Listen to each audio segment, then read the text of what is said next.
الله الرحمن الرحيم وبه نستعين والصلاة والسلام على سيدنا محمد وعلى آله وصحبه وعلى من اتبعهم إلى يوم الدين.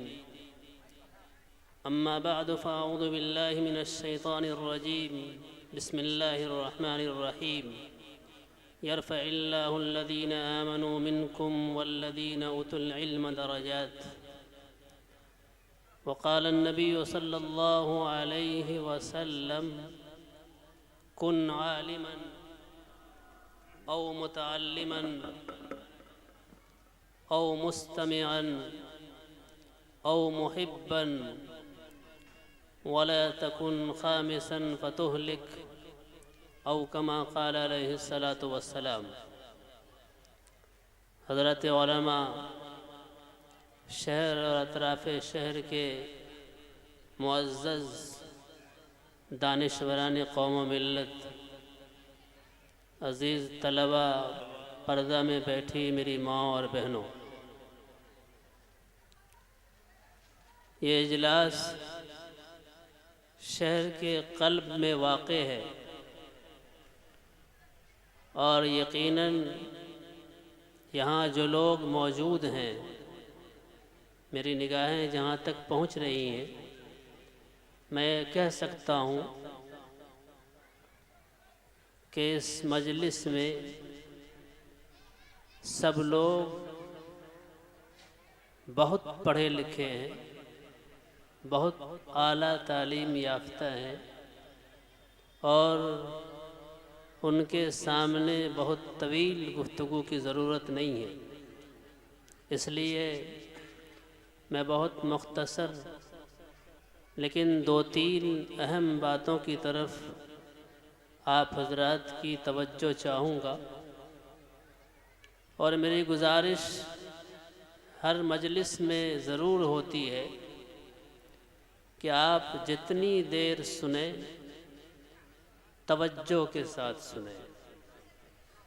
اس کا فائدہ یہ ہوتا ہے کہ کچھ باتیں آپ کے دلوں تک پہنچتی ہیں اور سنانے والے کو کچھ اجر مل جاتا ہے. ورنہ ہماری مجلسوں کا حال یہ ہو گیا ہے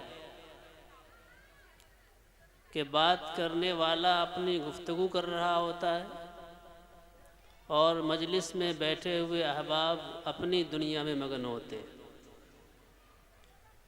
اس لیے سب سے پہلے جو حضرات اسٹیج پر ہیں ان سے اور پھر آپ تمام حضرات سے چند منٹ مجھے آپ گوارا کر لیجئے. ہو سکتا ہے کہ فائدے کی کچھ باتیں اللہ میری زبان سے نکلوا دے. دیکھیے، یہ اجلاس مدرسہ تجوید القرآن کی دستار بندی کی نسبت پر ہے. مدرسے دراصل اس ملک میں ملک کی بقا کے لیے قائم کیے گئے تھے. جب اس ملک میں انگریزوں کی حکومت مکمل طور پر قائم ہو گئی اور اسلامی قوانین کو مٹایا جانے لگا، ملک کے مالکوں کو غلام بنایا جانے لگا، تو ہمارے بزرگوں نے یہ محسوس کیا کہ ایک ایسا مرکزی ادارہ قائم ہونا چاہیے جہاں ایسے افراد تیار کیے جائیں جو اسلامی شریعت کی بقا کا کام بھی کریں اور ملک کی آزادی میں بھی اپنا کردار ادا کریں. اور اسی بنیاد پر دارالعلوم دیوبند کی بنیاد رکھی گئی اور وہاں کے بانی مبانی حضرت نانوتوی مجاہدین آزادی میں سر فہرست ہیں.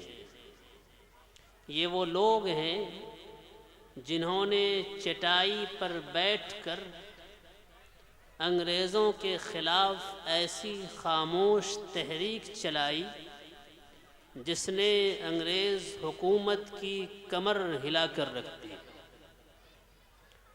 آج جو لوگ مدارس پر انگلیاں اٹھا رہے ہیں، اصل میں انہیں مدارس کی تاریخ سے واقفیت نہیں ہے۔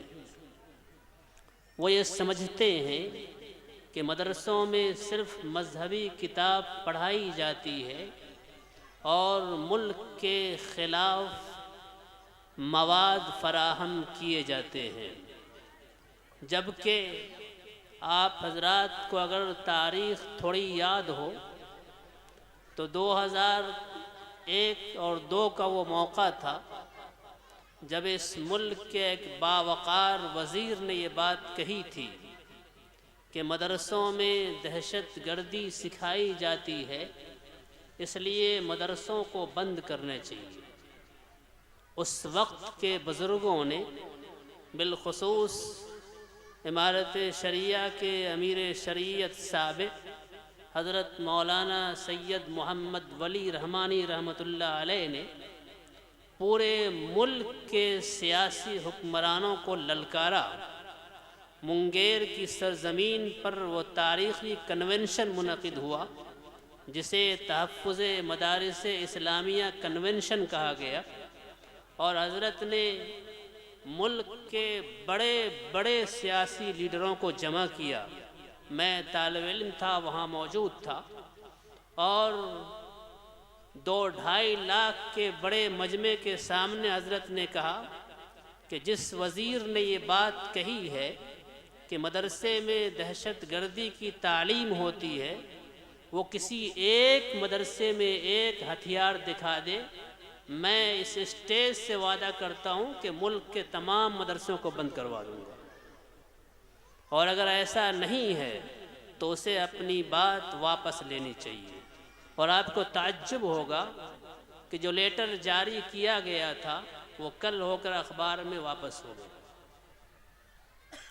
مدرسے دراصل اس ملک کو مضبوط بنانے کے لیے قائم کیے گئے تھے، اور اس ملک پر جن لوگوں نے ناجائز قبضہ کر رکھا تھا ان کو بھگانے کے لیے قائم کیے گئے تھے۔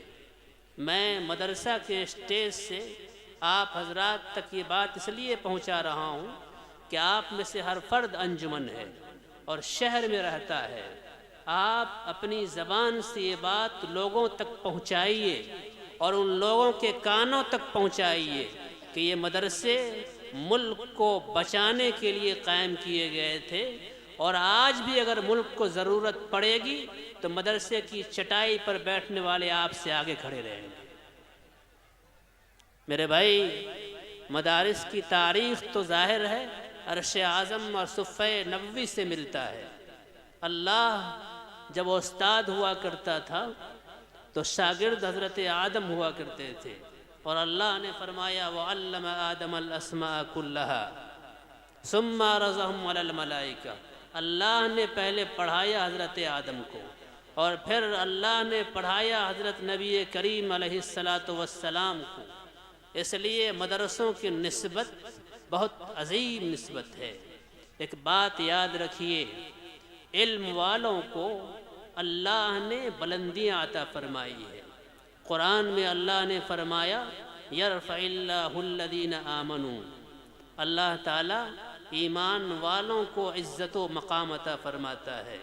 اور پھر اللہ نے فرمایا وَأُوتُوا الْعِلْمَ دَرَجَاتٍ، اور علم والوں کو کئی درجے بلند رکھتا ہے۔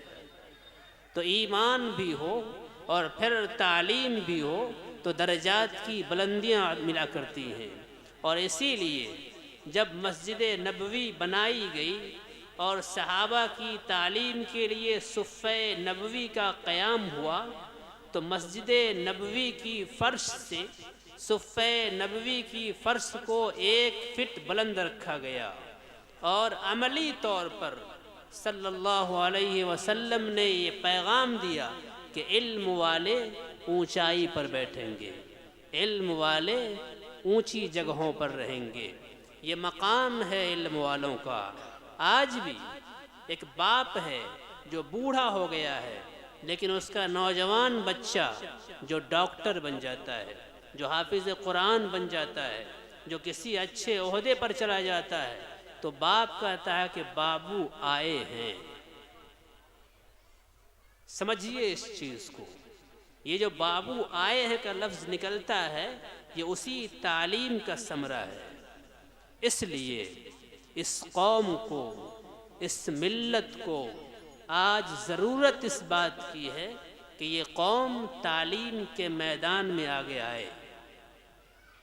ایک بات بہت افسوس کے ساتھ میں عرض کرتا ہوں، یہاں پر تعلیم کے وزیر رہ چکے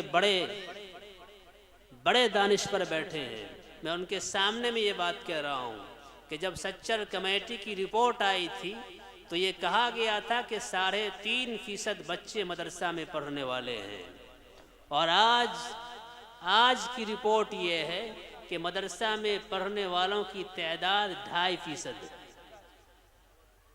10-15 سالوں میں 3.5 سے 2.5 پر آپ آ گئے ہیں، یعنی آپ کی تعداد جو پڑھنے والوں کی مدرسوں میں تھی وہ گھٹتی چلی جا رہی ہے۔ یہی حال آپ کے اسکول اور عصری تعلیم کا بھی ہے۔ آپ جانتے ہیں کہ اسکولوں میں آپ کے پڑھنے کا گراف یہ ہے کہ آپ کے 50% سے زائد بچے میٹرک تک پہنچتے تعلیم چھوڑ دیتے ہیں، اور پھر انٹر اور گریجویشن تک تو وہ فیصد بالکل سناٹا ہو جاتا ہے۔ اتنی پریشانیاں اور اس قوم پر اتنے مصائب کے باوجود اگر یہ قوم تعلیم کے میدان میں اس طرح پیچھے ہوتی چلی جائے گی تو بتائیے اس ملک میں عزت کہاں سے ملے گی ہمیں؟ کون عزت دلائے گا؟ عزت کی سند اللہ نے تعلیم میں رکھی۔ میں نے ابھی آیت پڑھی قرآن کریم کی۔ تو جب آپ تعلیم حاصل نہیں کریں گے، تعلیم کے میدان میں آگے نہیں آئیں گے، تو عزت کسے ملے گی؟ عزت اسے ملے گی جسے علم ہوگا۔ میں اپنے اس شہر کا ایک واقعہ بیان کرتا ہوں ہر جگہ۔ ایک دلت ہے جو دن میں کھانا نہیں کھاتا، وہ دن میں موڑھی اور چورا کھا کر زندگی گزارتا ہے۔ میں نے ایک دن اس سے پوچھا، وہ ٹھیلا چلاتا ہے، کہ بھئی آپ کا گھر یہاں ہے، آپ کھانا نہیں کھاتے؟ تو انہوں نے کہا کہ دیکھیے حضور، میرا بیٹا مدھوبنی میڈیکل کالج میں پڑھتا ہے، اس کی فیس اتنی ہے، اگر ہم دونوں ٹائم کھانا کھائیں گے تو بیٹا کیسے پڑھے گا؟ سوچئے اس چیز کو۔ آج اگر دلت کا بیٹا ڈی ایم کی کرسی پر بیٹھا ہے تو ایسے نہیں بیٹھا ہے، وہ اس طرح اپنے بچوں کو پڑھا رہے ہیں۔ اور ہمارا حال یہ ہے کہ ہفتے میں 4 دن گوشت اور مچھلی ضرور کھائیں گے، چاہے بچہ پڑھے یا نہیں پڑھے۔ یہ افسوس کی بات ہے، یہ قوم کے گراوٹ کی بات ہے، یہ درد مندی کی بات ہے۔ اگر ہم لوگوں نے اب بھی نہیں سوچا تو کون بتائے گا ہمیں بھائی؟ کون سمجھائے گا؟ میرے بھائی، تعلیم کے میدان میں آگے آئیے۔ جو تعلیمی ادارے چل رہے ہیں ان کا تعاون کیجیے، ان کو مضبوط کیجیے۔ جہاں تعلیمی ادارے قائم کرنے کی ضرورت ہے، ادارے قائم کیجیے۔ میں یہ بات بہت مضبوطی کے ساتھ کہتا ہوں کہ جو قوم اپنے بچوں کو بڑے سے بڑے اور مہنگے سے مہنگے پبلک اسکول میں ڈال کر تعلیم دلوا سکتی ہے، وہ قوم اپنے بچوں کو چند پیسے خرچ کر کے حافظ کیوں نہیں بنوا سکتی؟ بہت افسوس کا مرحلہ ہے۔ جہاں بات قرآن کے تعلیم کی آتی ہے، جو سب سے پہلے ہمیں حکم دیا گیا، اقرأ بسم ربک الذی خلق، اور علامہ اقبال نے کہا تھا اللہ سے کرے دور تو تعلیم بھی فتنہ، تعلیم ہی کیا نعرہ تکبیر بھی فتنہ۔ تو جو تعلیم اللہ کے قریب لے جانے والی ہے، ہم لوگوں نے یہ طے کر لیا ہے کہ وہ تعلیم زکوٰۃ کے پیسے ہی سے دی جائے گی۔ یہ کون سا مزاج ہے ہمارا؟ یہ غلط مزاج ہے۔ دینی تعلیم پر اپنے جیب کے خالص پیسے خرچ کیجئے۔ اگر آپ بایولوجی کے ٹیچر کو 2000 روپے ماہانہ دیتے ہیں ٹیوشن پڑھانے کا، تو قرآن پڑھانے والے کو 500 کیوں نہیں دے سکتے ہیں آپ؟ گراف یہ ہونا چاہیے تھا کہ قرآن پڑھانے والے کو 2000، بایو والے کو 500، لیکن گراف الٹا بھی نہیں ہو پا رہا ہے۔ یہ کتنے افسوس کی بات ہے۔ اس لیے قرآن کے حفاظ تیار تو ہوتے ہیں لیکن قوم کو اچھے حافظ نہیں ملتے۔ آج بھی بولیے، آپ فون کرتے ہیں حضرت ایک اچھے امام صاحب کی ضرورت ہے۔ اچھا امام کون ہوتا ہے؟ اچھا امام وہی ہوگا جو اچھا پیسہ خرچ کر کے پڑھاؤ۔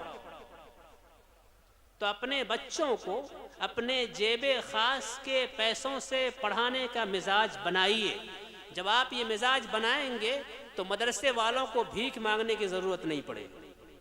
بہت صاف بولتا ہوں، جب رمضان میں مدرسے والے جاتے ہیں تو زکوٰۃ کی رقم 500 روپیہ دینے سے پہلے 5000 باتیں سنائی جاتی ہیں۔ یہ احسان کر رہے ہیں آپ؟ کون سا احسان کر رہے ہیں؟ جو قوم زکوٰۃ کے پیسے بھی احسان کے ساتھ دے گی اس قوم کا حال کیا ہوگا؟ اس لیے تعلیم پر پیسوں کے خرچ کرنے کا مزاج بنائیے، گوشت مچھلی کے پیسوں کو کم کیجیے اور تعلیم کے بجٹ کو بڑھائیے۔ جب تعلیم کا بجٹ بڑھے گا تو بچے نمایاں ہوں گے، اچھی تعلیم حاصل کریں گے۔ اور ایک آخری بات مدرسوں کے تعلق سے، آج موجودہ حکومت مختلف بہانوں سے مدرسوں کو بند کر رہی ہے۔ کیوں؟ مدرسے میں بیت الخلاء اچھا بنا ہوا نہیں ہے، مدرسے میں کھانے کا معیار ٹھیک نہیں ہے، مدرسے میں بیٹھنے کی چٹائی ٹھیک نہیں ہے، مدرسوں میں بچے کے لیے ایئر کنڈیشن کمرے نہیں، مختلف شرائط لگا کر کے مدرسوں کو بند کرنے کی کوشش کی جا رہی ہے۔ اب ایسے وقت میں اگر ہم نے اور آپ نے مل کر ان مدرسوں کو نہیں چلایا تو بتائیے کون چلائے گا؟ کون چلائے گا؟ اس لیے ہم لوگوں کو بہت درد مندی کے ساتھ ان اداروں کو باقی رکھنے کے لیے بغیر مانگے تعاون کرنا چاہیے، تاکہ یہ ادارے زندہ رہیں تو ہماری ٹوپیاں باقی رہیں۔ یہ باقی نہیں رہیں گے تو ٹوپیوں کا بچانا بھی مشکل ہو جائے گا۔ میرے بھائی، آزادی کے بعد ایک دور وہ بھی آیا تھا جب ایک مولوی کئی گاؤں میں جا کر جنازے کی نماز پڑھاتا تھا۔ یہ اللہ کا فضل ہے کہ آپ کو اپنے محلے میں امام مل رہا ہے، نماز پڑھانے والے مل رہے ہیں۔ اور اگر ہم لوگوں نے مدرسوں پر توجہ نہیں دی تو حالات بڑے خراب ہونے والے ہیں۔ حکمراں جماعتیں جو چاہتی ہیں اس کا ساتھ مت دیجیے۔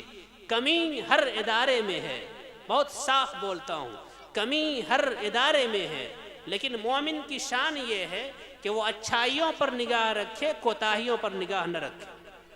اگر آپ کے ادارے میں کوئی کمی ہے، ذمہ دار سے ملیے، منتظمین سے ملیے، ان کو بتائیے کہ یہ کمی ہے، یہ دور ہونی چاہیے، لیکن اللہ کے واسطے ان کی ٹانگ کھچائی مت کیجیے۔ ان کے حوصلوں کو بڑھائیے اور کہیے کہ ہم آپ کے ساتھ کھڑے ہوئے ہیں، لیکن یہ کمیاں دور ہونی چاہیے۔ جب آپ ایسا کریں گے تو ادارے مضبوط ہوں گے، ادارے چلیں گے اور قوم زندہ رہے گی۔ اور آخری بات، پردہ میں بیٹھی ہماری ماؤں اور بہنوں کے لیے اللہ کے رسول صلی اللہ علیہ وسلم نے عورتوں کے لیے کامیابی کی بہت آسان راہ بتائی ہے۔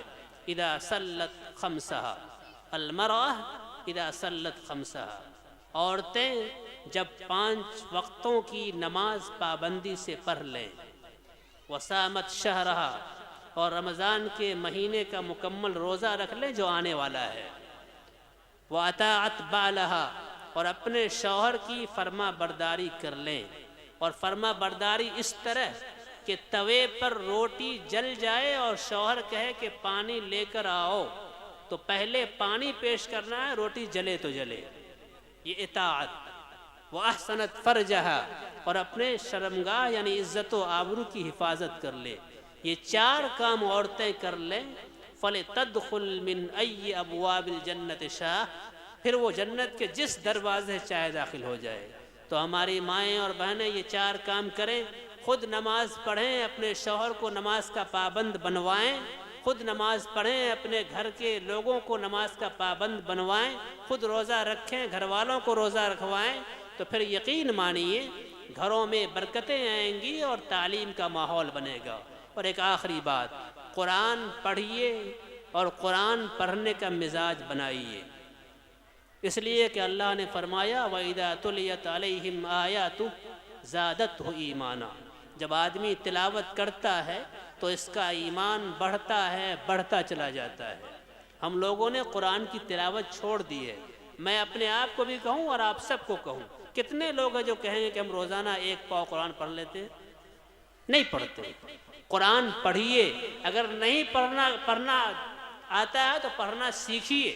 صحابہ کرام نے 38 سال 40 سال کی عمر میں قرآن پڑھنا سیکھا ہے، تو قرآن سیکھ کر پڑھیے، لیکن پڑھیے۔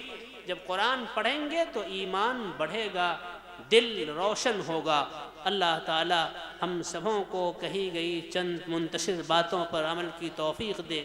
اللہ تعالی اس ادارے کو بڑھائے، ترقی دے، اس کی تمام تر ضروریات کا غیب سے تکفل فرمائے۔ اللہ تعالی ہم سبوں کو اپنے نیک بندوں میں شامل فرمائے۔ ربنا تقبل منا انک انت السمیع العلیم، والسلام علیکم ورحمۃ اللہ۔